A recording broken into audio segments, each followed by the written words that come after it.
Ningaldo iti pagmasusyan tamo ing kapiesta naning exaltation of the Holy Cross. In exaltation, buri nang sabihin nating feeling of extreme happiness. Masaya kang masaya. Ketang nga na the action of elevating something or someone. Masaya kang masayang titasme ing metong abage. Nyangeni, tatastaya ing krus ng Kristo, the exaltation of the cross. At baluta mo po, karing miyalwang relihiyon at ilang simbolo, alimbawa yung Judaism, the Star of David. Makanyan muna naman ing Islam, itang crescent moon ang popayng star.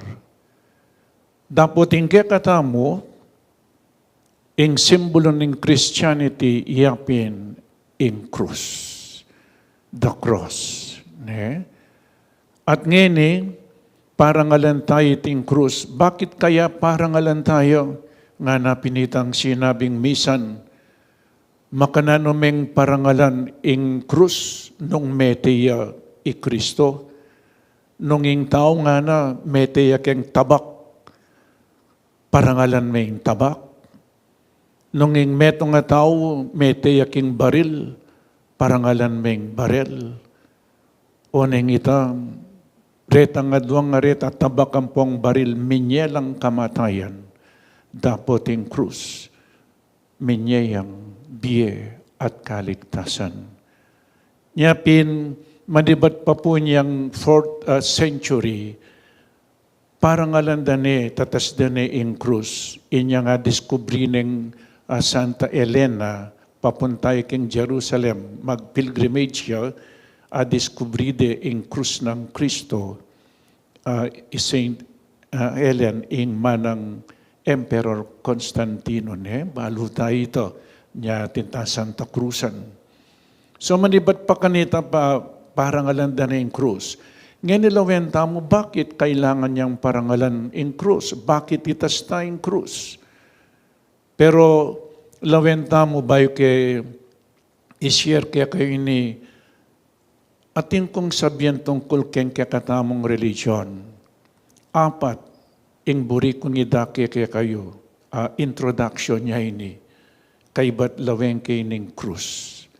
Our religion is a religion of love because God is love. Ne?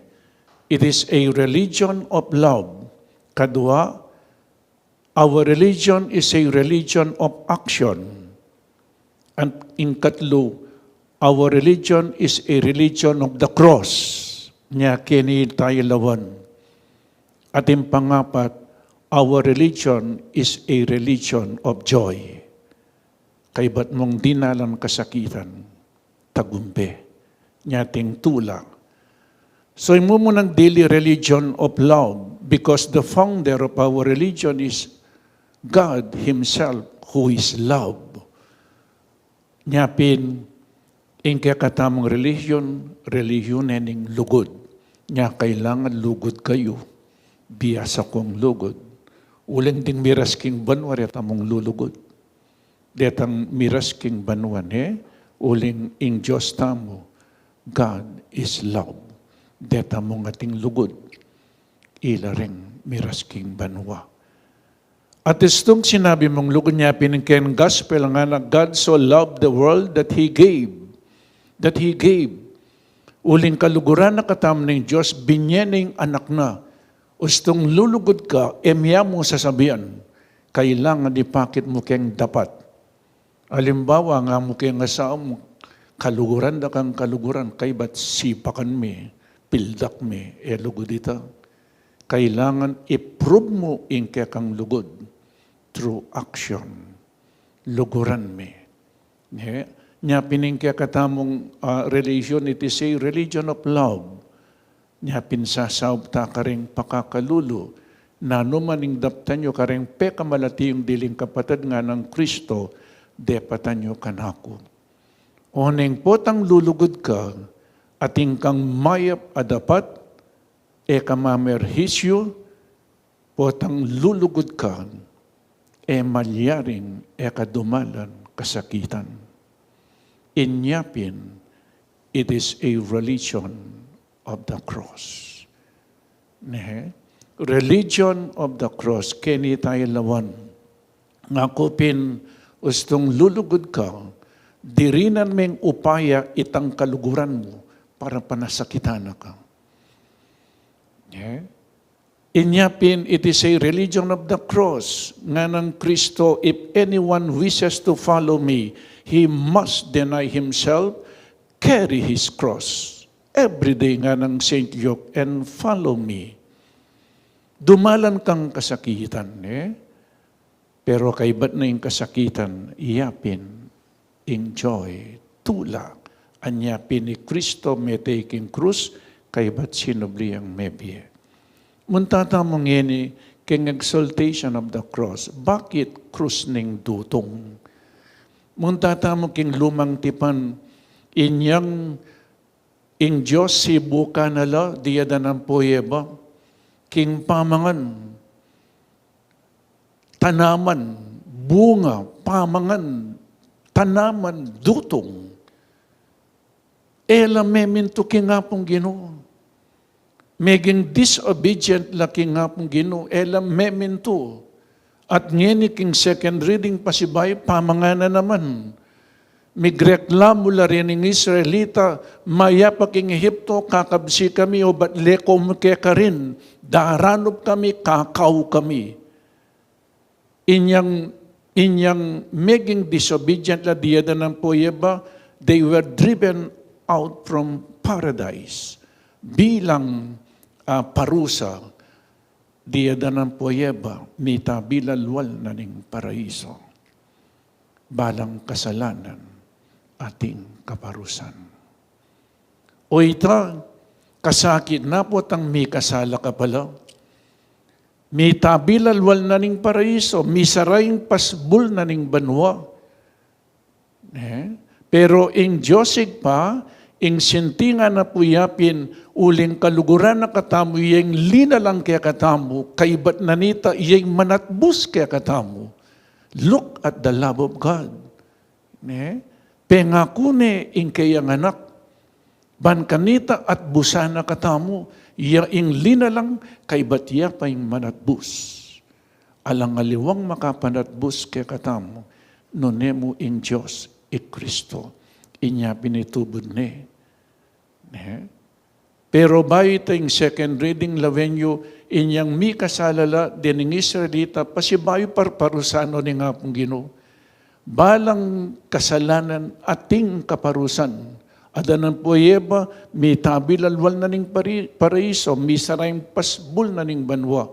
Dining Israelita, migreklamo laking Diyos, na anong gawa na, pepadalayang ubingan ing Diyos, at detang mga tuktok, mga matela, ating parusang kasalanan. Pero may sabi la ring Israelita kang Moises, sopan mo kami, menigapuy Moises, kay ba't nanita,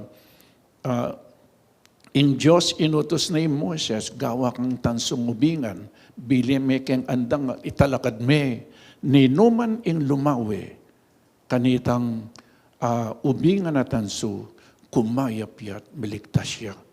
Inyapin king ebanghelyong binasa ko ngeni, na nung sinabi ng Kristo, nung makanano ning tinas Moises, ing ubingan at tanso, makanyanyaman naman mitas ing anak ng tao. O yan, kailangan uling kaluguran na katam, meging anticipation niya ing second reading. Lawande itang tansong ubingan, kumayabla. Ati Kristo, itubunin ng Diyosig pa, may kasalatam. Ing makapanatbus kaya katamu, yapin ni Kristo, idawunin kayang biye, king krus ng Kalbaryo. O yan, ing kaya katamong kasalpantayanan. Yapin king second reading, nanong sinabi na, nga na, may kiwang siya karing tao at king pamakiwangs na karing tao, migpakumbabayang maigit karing sabla, at meging mapamintuya ang king kamatayan, anggaman king kamatayan na ning krus. Emo itang meging tao ya in Diyos, Jesus, nune, in kayang biye dinauna, king krus ning Kalbaryo bang kanita, mayat busta mo karing kaya katamong kasalanan. Meteya king krus, ne? In krus, metong yang tandanan ning kayang lugod. Pero bayo yang mete Kristo king krus balutamo. In krus kanita bayo yang mete Kristo, metong yang simbolo ning kasalanan. Metong yung simbolo ng kamatayan. Metong yung simbolo ng humiliation and shame. It is a symbol of defeat. Ne? Buri nang sabyan, mi kasala ka, mi parusan ka, mate ka kini. Dapat, inyang dinatangi Kristo, minaliwane kabaldugan ng krus. It is now a symbol of God's love. Ninong bisang mate para karing taong makasalanan? Bakit Kristo yung mate? Uling alang makapamayad karing kasalanan tamo. Metong yamoy makapamayad, Kristo at ing pamayad na yapining kayang sariling biye, mi pakuya king krus. At king kapamilatanan ng krus, karin tamo medinan kaligtasan.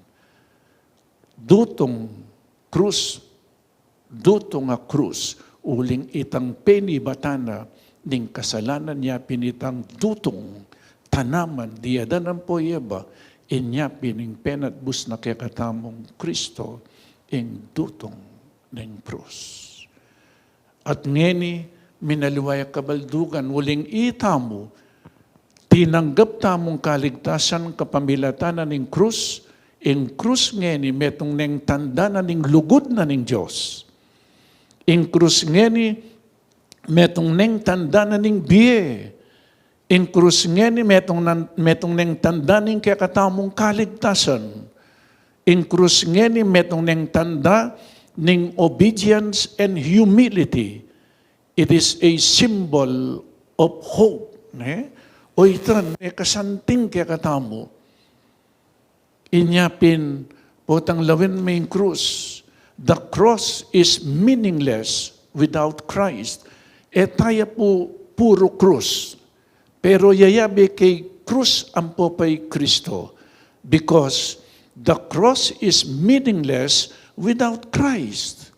And Christ is meaningless without the cross. There can be no salvation without Jesus and the cross. There, to have salvation, we need Christ and the cross. And what the world needs is not a Christless cross, not a crossless Christ, but Christ upon the cross. O yan niya itam Katoliko, munta ka karing pisaban natin lang crucifix. Deng chapel sa tilang crucifix, deng balet tintang crucifix. Because the crucifix, this is the most beautiful picture of God's love. This is the most beautiful picture of God's love. Kaya bakit ning lugod na? Meteya, nganapin St. Paul, while we were still sinners, ninong bisang matekya katam para karing makasalanan. Mayapang matekak para karing mayap pero karing makasalanan. Eta bisa. Uling alang bisang mate, Kristo, iya, ing dinangunay biyena para kaya katamo. At iyamu ing makapamayad karing kasalanan tamo, alang makapamayad. Nonemoy Kristo, King Cruz. At itamo ngening talatukin ng Kristo, mangrus tamo, the cross of Jesus lawinya tsukeng gulot na. Ita mo ngening Katoliko, magrustam king harap. Burinang sabihan ngeni, arapan tamo yung kasakitan. Nganapin Jesus, if anyone wishes to follow me, he must deny himself, carry his cross every day and follow me. Arapan tamo yung krus. Arapan tamo yung kasakitan, king biye. Nganapin St. Teresa of Avila, Jesus, o ba't ditak lamong tutuki kaya kayo? May kibat siya, may kibataning sarili ng kutang. Anyapin po ditak lang tutuki kaya kayo nga na uling yung babiyo krus. Ano mo kayang sinabi ng Jesus? Nino maning tuki ka na kung maging multimillionaire. Eko tuki. Na? Ano yung sinabi na mamusan kang krus? Eka mamusan krus. Embrace the cross. Uman me pa yung krus. Because there is no other way to salvation. There is only one way to salvation. The way of Jesus. The way of the cross. The way of suffering. When you love, you must be ready to suffer. Our religion is a religion of love, action, cross, and joy. Before the resurrection, Jesus must first die. He must first suffer. Nyayita mo, maganyan muna naman yung malyari kaya katang. Eko tatakot king krus. Balo ninong tatakot king krus. Ing demonyo. Niya bininay niya sinabi ng St. Peter, malyari kaya kayo nga na. Depart from me, Satan. Nga ng Jesus kang St. Peter. Uling lalako ni kasakitan. Kabang mabiyata mo, pakamalan kong kapatid, dumalan tang kasakitan. Alang-alang kingapong Ginoo. At potang daralan tang kasakitan. Thank you, Lord. Salamat. Uling makiwangis kumo kaya kayo, O Ginoo. Amen.